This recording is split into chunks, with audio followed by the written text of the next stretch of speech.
ಶಿಕ್ಷಕರು ಎಂಬುದು ಒಂದು ಅದ್ಭುತ ಶಕ್ತಿಯಾಗಿದ್ದು, ಅತ್ಯಂತ ಶ್ರೇಷ್ಠ ವೃತ್ತಿಯಾಗಿರುವ ಶಿಕ್ಷಕ ವೃತ್ತಿಯಲ್ಲಿ ತ್ಯಾಗ ಮತ್ತು ಸಹಕಾರ ಬಹಳ ಮುಖ್ಯವಾದದ್ದು ಅಂತ ಕೊಡಗು ವಿವಿಯ ಕುಲಪತಿ ಪ್ರೊಫೆಸರ್ ಅಶೋಕ ಸಂಗಪ್ಪ ಆಲೂರ ಅಭಿಪ್ರಾಯಪಟ್ಟಿದ್ದಾರೆ.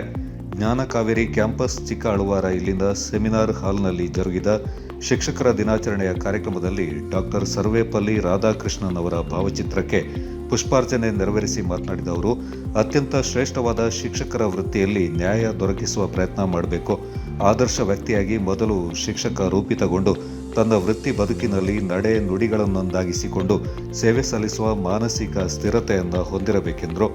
ಇದೇ ಸಂದರ್ಭ ಕೊಡಗು ವಿವಿಯ ಕುಲಸಚಿವರಾದ ಪ್ರೊಫೆಸರ್ ಸುರೇಶ್ ಎಂ ಅವರು ಮಾತನಾಡಿ, ಆದರ್ಶ ಶಿಕ್ಷಕ ಈ ಸಮಾಜದ ಆಸ್ತಿ. ಸರ್ವೇಪಲ್ಲಿ ರಾಧಾಕೃಷ್ಣನ್ ಅವರು ಹಾಕಿಕೊಟ್ಟ ಮಾರ್ಗದಲ್ಲಿ ಶಿಕ್ಷಕರು ಮುನ್ನಡೆಯಬೇಕು. ಸಮಾಜವನ್ನು ತಿದ್ದುವ ಬಹುದೊಡ್ಡ ಹೊಣೆಗಾರಿಕೆ ಶಿಕ್ಷಕರ ಮೇಲಿದೆ ಎಂದರು. ಕಾರ್ಯಕ್ರಮದಲ್ಲಿ ವಿವಿಧ ವಿಭಾಗದ ಉಪನ್ಯಾಸಕರು, ಆಡಳಿತ ವೃಂದ ಹಾಗೂ ವಿದ್ಯಾರ್ಥಿಗಳು ಪಾಲ್ಗೊಂಡಿದ್ದರು. ಕನ್ನಡ ಉಪನ್ಯಾಸಕ ಡಾಕ್ಟರ್ ಜಮೀರ್ ಅಹಮದ್ ಕಾರ್ಯಕ್ರಮ ನಿರೂಪಿಸಿದರು.